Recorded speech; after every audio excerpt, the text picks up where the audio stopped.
Hello, everyone. Welcome to Decoding Downtowns, brought to you by Vistity. In this podcast, we dive deep with leaders from business improvement districts across the nation, revealing the strategies that are shaping the future of urban development and economic growth. Thanks for joining us. Hey, welcome back to the podcast. It's Jamie Schwartzman. You know, every day I'm talking to different districts, different areas. Today I'm really excited because I'm going to speak to Scott Ford. He's the Deputy Director with the Downtown Sacramento Partnership in Sacramento, California, which is the state capital of California, a significant, important part of the California economy. So, hey, Scott, welcome to the podcast. It's great to have you here. Thanks, Jamie. It's great to be here. So tell us a little bit about downtown Sacramento and what's going on there. Yeah, it's a really exciting time in downtown Sacramento. As you mentioned, we're the state capital of the largest state in the nation. For a long time, Sacramento was very much thought of as simply a government town. We're certainly, the seat of California state government, but the city over the past decade has evolved into something so much more. And over the past 5 years, I think it is really, we're thankful that there's so many more dimensions to the Sacramento economy now than just state government. I mean, downtowns everywhere are evolving into more than just central office districts where people come to work. And so it's an exciting time, lots of challenges ahead, but thrilled to be doing this work. So listen, tell us about how your place management organization is structured and financed. Are you the same as most of the other bids that I'm talking to, or are there any differences? Yeah, the Downtown Sacramento Partnership, a 501c6 property-based improvement district. I believe we were the very first of our type in the state of California. I know the Los Angeles Fashion District was right around the same time, but we've been around since the mid-1990s. We're actually going through a renewal process right now. Every 10 years, we go out to our property owners to reassess themselves to make that vote for the next decade. Also gives us a chance to look at the geographical boundaries of the district itself and to determine what is going to be delivered in our management plan over the next decade. So we are looking into the crystal ball as to what the next decade is going to bring and trying to make sure that we are structuring this organization to best serve the needs of our stakeholders and of our community at large. I see. And when is your renewal vote? It's first quarter of 2025. So we're going through the conversations right now and working on that plan. And we're a little bit less than 6 months away from going out to vote. Wow, that's right around the corner. Do you foresee a change to the district boundary? It is an exciting time in downtown Sacramento. We're actually one of the fastest growing large cities in the state of California, and we've seen a lot of urban infill, that we're experiencing here, which is exciting, but it's given us an opportunity to look at expansion scenarios, geographical expansion scenarios into areas that have been underdeveloped, previously. So we are definitely looking at possibly some boundary expansions. And then I think, like downtowns everywhere, we are looking at a new future for what this downtown is going to mean to the Sacramento region. And we're certainly making some adjustments to our management plan to reflect that and to make sure we're at the forefront of driving Sacramento forward.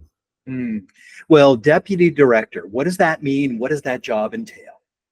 It is, I've been with the organization for almost a decade now, and I started as a community service ambassador. Really was just inspired by the type of work that this organization did, had returned to Sacramento. It's a city that I grew up in, and frankly wanted to learn more about some of the challenges that I saw at the street level, and wanted to learn about how I can contribute and make this city a better place to live. So very much have always had a sense of service and believe in the mission of organizations like Downtown Partnerships, and have been fortunate enough to grow within the organization from a community service ambassador into a policy role, an operations role, a district manager, and economic development, and now deputy director. So I share that because I do a little bit of everything. I joke that my job description is often whatever needs to be done in that moment to add value to our downtown neighborhood. But it's an exciting journey, and I continue to learn every day. Cool. Great. I'm so excited to get your perspective on things, particularly on economic development. Can you give us sort of a snapshot of what's going on there now?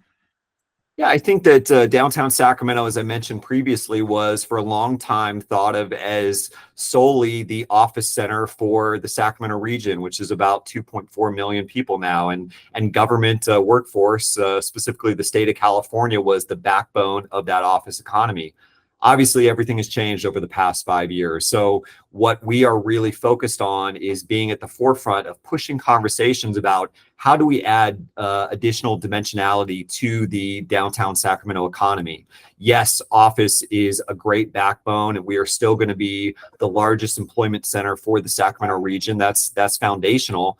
But as we know, having residential density, and providing opportunities for people to live at all levels of affordability in the central city is a sustainable model of growth. But it's also, from an economic standpoint, really important to have that customer base built in on the floors above your retail center. So we're focused on residential growth.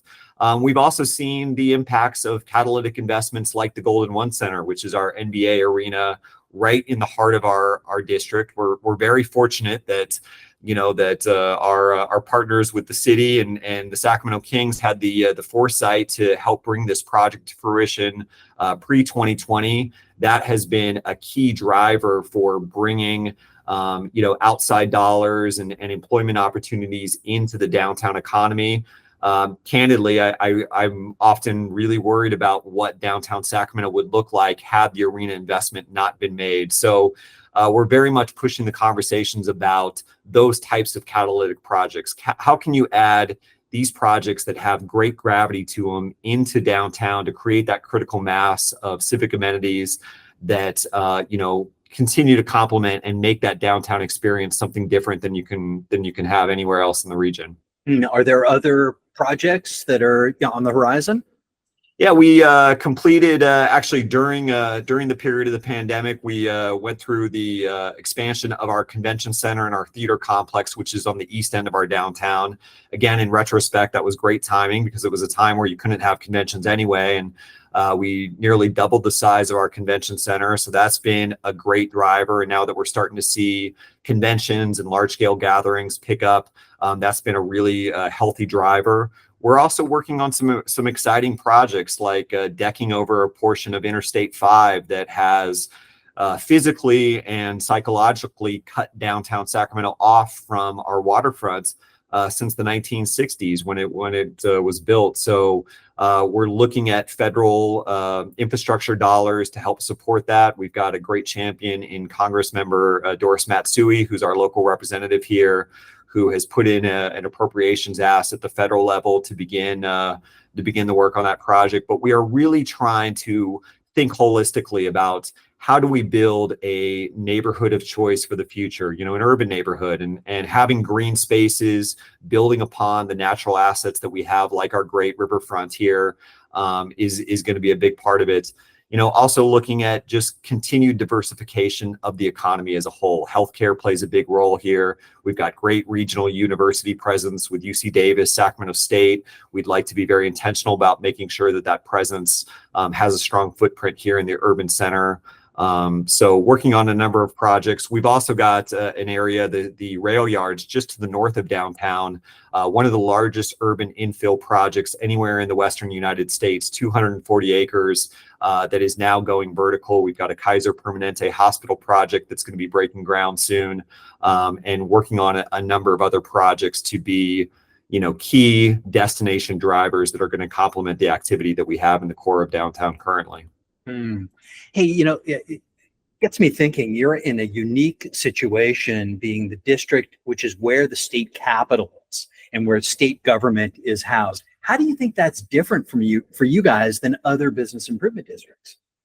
Yeah, it's an interesting place, something that growing up here in Sacramento, I took for granted that we took our field trips down to the state capitol. But, as we think about the future of downtown, there's been a lot of conversations about work from home policies, telework. The state of California, certainly makes up a huge part of our downtown office economy. And a lot of those workers have telework policies now that, truthfully have sort of turned the old system upside down. But what I do like to focus on is that Sacramento is still the seat of policy, for, again, as I said, the world's fifth largest economy. I mean, this is where decisions are made when we think about mobility, clean mobility, green energy, a lot of areas that California is a national and a world leader in. I mean, these decisions are made right here in our district. So we're working very closely with our state senator, Angela Ashby's office. She's a former Sacramento City Council member. We've got a great relationship with her now in her role with the state. But it's an exciting place to be, and I think that we are being more intentional than we ever have been before about making sure that we are leveraging that access and those relationships with the state of California, and really trying to be intentional about some of the properties that the state of California has on prime locations throughout our central core that, if 100% in-office workforce is not going to be the way of the future, what are some highest and best use scenarios for some of those sites along our Capitol Mall, which is our grand boulevard, not just of downtown Sacramento, but we say the grand boulevard of California. It's our postcard shot with the Tower Bridge that you see behind you and the state capitol in the background. There is a once in a generation opportunity for us to rethink sort of what the makeup of downtown Sacramento looks like, and the state of California is a huge part of that. So we're excited to continue to work in close partnership with the state. Let's talk a little bit more about residential and what's going on in the district. Are you seeing that, a lot of the local state workers are living downtown too, or do you think it's a different mix of the kinds of people that are tending to want to be in the downtown area? I think Sacramento, like a lot of Western United States cities, has been very car-centric, very sprawl, modeled, for the past several decades. But we're really trying to reverse that trend. We are trying to give the opportunities for more downtown employees, whether they're state workers, whether they're hospitality employees or other private sector employees, to have the opportunity to live in the urban core. This was thought of for a long time as solely an office district, as I mentioned, but we want this to be a truly diversified urban neighborhood. And so we are trying to work very closely with our policymakers here locally and all the way up to the state level to tip the scale, if you will, to make it easier, more predictable to build infill residential housing projects. Again, at every level of affordability, we think is critical. There's a lot of conversation around affordable housing. That's an important part in the state of California, as we know, and a lot of markets where we've got a housing affordability crisis. But there's that workforce housing, the missing middle, that is very hard to get to pencil out. And there's also the market rate housing, which is important. We need to offer product at every level because we want people who are in a position to want to choose to live in the urban core, to have the inventory there to do so. So cities like Sacramento, San Diego, many others around the state have been, really taking the lead in thinking about how do we get more and more housing production to come into our urban centers. But we need to continue to do a lot more in that conversation, in my opinion. So it continues to be a top priority for us. What are some of the challenges right now that you're facing in attracting investors and attracting developers to come and, make their commitment to downtown Sacramento? I think macroeconomic headwinds are the biggest things right now, and it's not unique to Sacramento. But when you've got high interest rates and high labor costs and high cost of materials, the projects just aren't penciling out in the way that we need them to. So the biggest thing is macroeconomics, but we're looking at creative ways for how do we find other sources of funding? How do we find gap financing? How do we some of the non-monetary barriers to development, how do we make it more predictable, faster to build these products? And how do we make sure that our elected officials are understanding that, yes, we want to be, aspirational and we want to be, pushing policy in a very progressive way, but we've got to make sure that these decisions are being made with economic reality sort of at their core. So we just have to make it easier to build housing at all levels of affordability throughout the state of California. And in Sacramento, a region, as I mentioned, that's been one of the fastest growing regions in the state of California. there's a lot of positives here. We've got a 30% lower cost of living than some of our coastal neighbors. And so we're trying to make sure that we're capitalizing on that and being able to meet the needs for residential demand, not just in the greater Sacramento region, where we know a lot of that is going to go to greenfield sprawl model development, but we want to make sure that the urban core, mixed use development, and development that is more sustainable by nature, because it decreases people's reliance on, vehicles, is part of what we're able to deliver here. So it's all part of a big ecosystem, as we know, but we're trying to make sure that we are participating in those conversations and pushing that in the best way that we can. We have a lot of listeners that are from all types of different districts, small districts, large districts, but I'm wondering if you have any advice for some of those other districts, so something that's worked well for you that they might want to try. Yeah, for me, I've always just thought about, really take an inventory of what your assets are, look at what projects are aspirational but achievable. And, sometimes the small projects, getting something done sends the message that, change is possible. I think that wherever we are, whether it's Sacramento or another market, you're always going to have your naysayers. You're always going to have people that are used to things a certain way. But when, we, I think as urban place managers and people that are sort of visionaries in the urban realm, I think we always, believe that that positive change is possible. So you've got to show incremental progress. We also have to be champions of big ideas, So, we've done small things like add, planter barrels and just add vibrancy and color and greenery to the pedestrian experience to encourage people to walk around and to add a sense of value to what that pedestrian experience is, and in turn what that retail experience is. But sometimes you have to go after the big ideas, whether it's championing federal dollars to support a park deck over an interstate highway that has separated communities and neighborhoods for decades. But when you see it happening in other markets, or when you identify funding opportunities that are available, you've got to be in a position to say, this is something that could fundamentally change the value proposition of your market, and you've got to be a voice that's willing to go after it. Let's shift for a moment, talk about data and what kind of data you guys are tracking, and not really just what data, but what data do you find is the most valuable and important for investors, developers, and the change makers? We use a platform called Placer AI, which is a mobile analytics platform. It's incredible data that can give you a breakdown of employee visitation trends. How do you make use of it?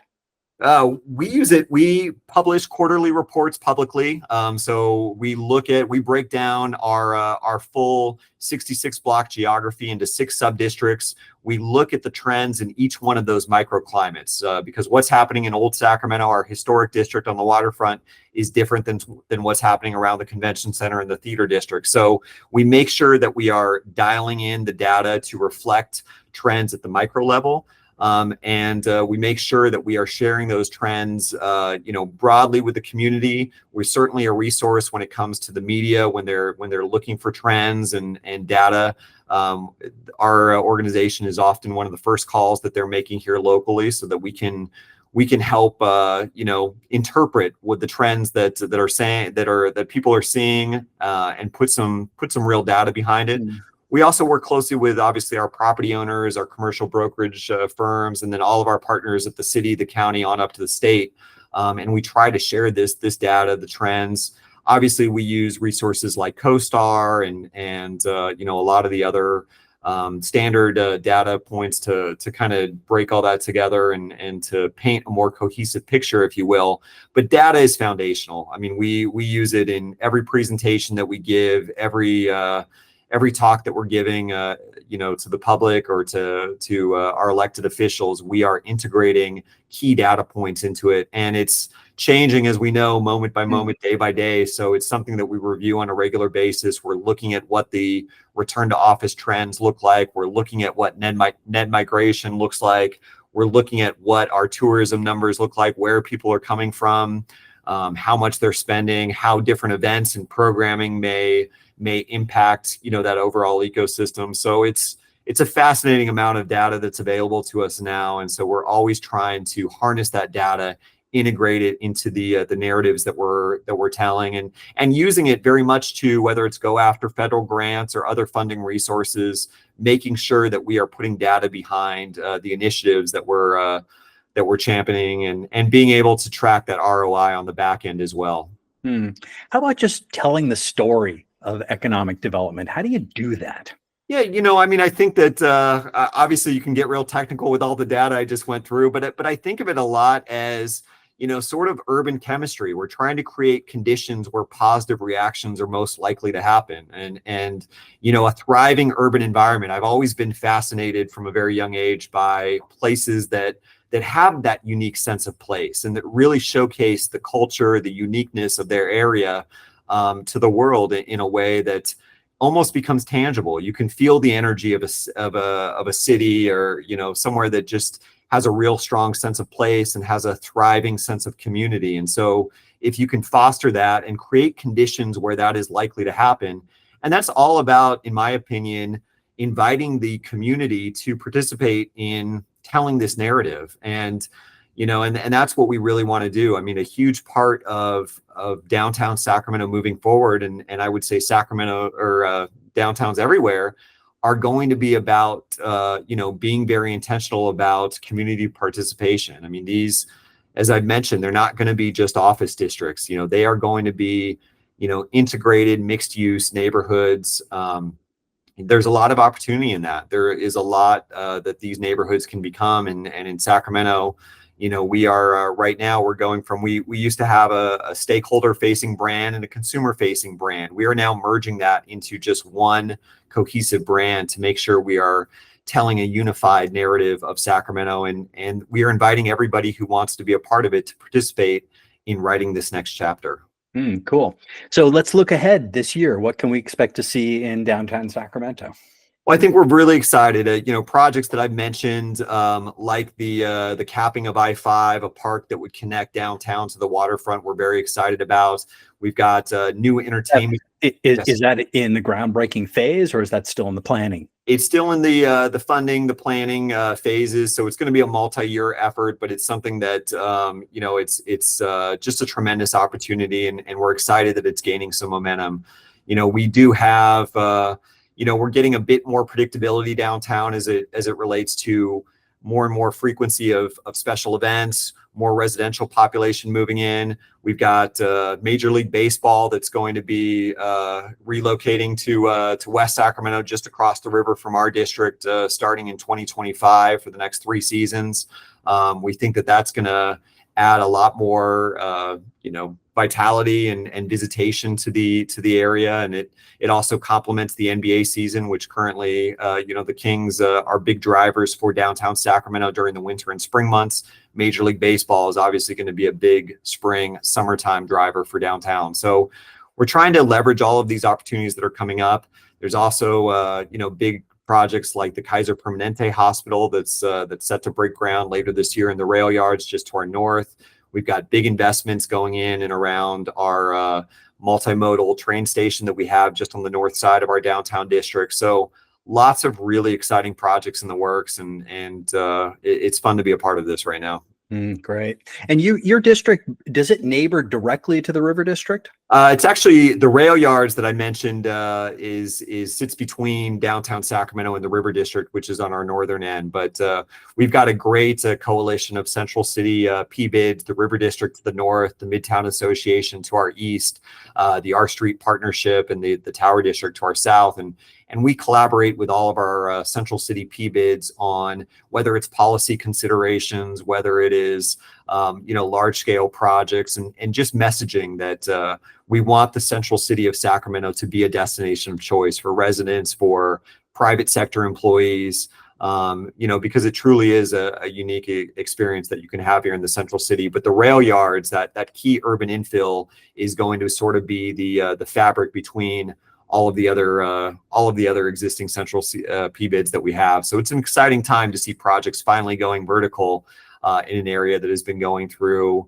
soil remediation for the past couple of decades. So it's been a long time coming, but it's really exciting to see that project take shape. Well, Devin Strucker is another guest on the podcast and a Visity customer. We had a chance to talk to him too, and that's the area where the soccer stadium is planned for. It's actually in the rail yards is the stadium site, but yes, it's between downtown and the River District. A stadium, whether it's a soccer stadium or multi-purpose stadium, right now that's under discussion, but that's going to be another great civic amenity, another great anchor here in the central city. Is going to fill a void. We don't have a large scale outdoor stadium that serves those purposes currently within this area. And so we're very much looking forward to that project, and we expect something to break ground, hopefully in the next 12 to 18 months on that. So great. Okay, Scott, let's play make believe here and pretend for a moment that you've been handed a magic wand. You know how to cast a spell, and you're going to use it to transform things to promote the vitality of downtown Sacramento. Scott Ford, what are you going to use your wand for? We touched upon residential projects, but it really is the key. I think that it's not glamorous, but things like condo defect liability reform here in the state of California. I mean, there's a number of policy tweaks that could be made at the state level, and we're always working on things at the local level. But if we can make it collectively more predictable to build mixed use, gentle density into our urban centers, all the way up to high density, I'll certainly take that as well. But if we can integrate that residential population into our urban centers, and specifically in Sacramento, I think that is going to be the key that would really be that magic wand for the next generation of Sacramentans to have that healthy mixed use urban neighborhood. That yes, it's a place where there's employment opportunities, there's entertainment opportunities, but there's also great livability. We're partnering with Brent Todderin, former chief planner from Vancouver, British Columbia, where he and our organization have co-authored a livability strategy for downtown Sacramento that's set to be released a little bit later this summer. It's going to be available on our website, but it is all about how do we do everything that we can in urban centers, not just in California, but really I think there's lessons that cities across the country can learn from to promote and to really start to open the floodgates to housing production in our urban centers. I think that's the big key.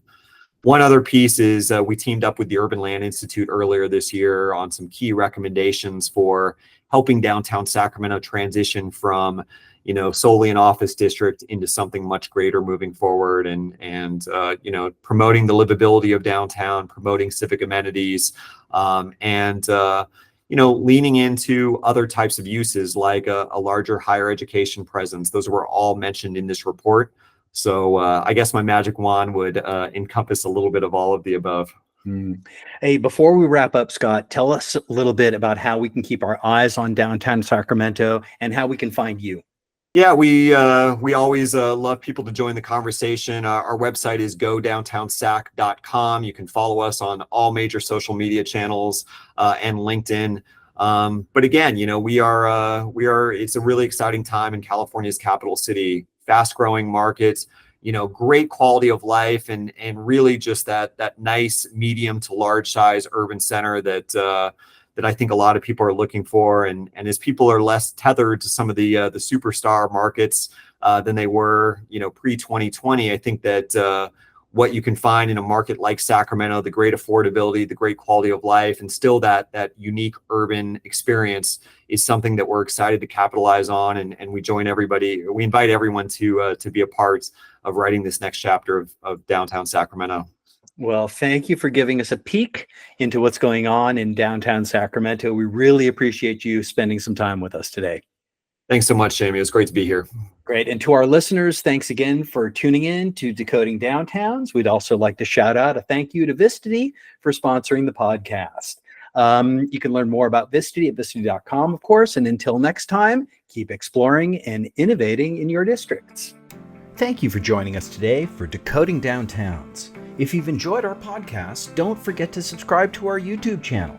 It's brought to you by Visity, the leading geospatial visualization platform for data-driven decisions. Stay connected, stay informed, and let's continue to shape the future of our cities together. Until next time, I'm Jamie Schwartzman.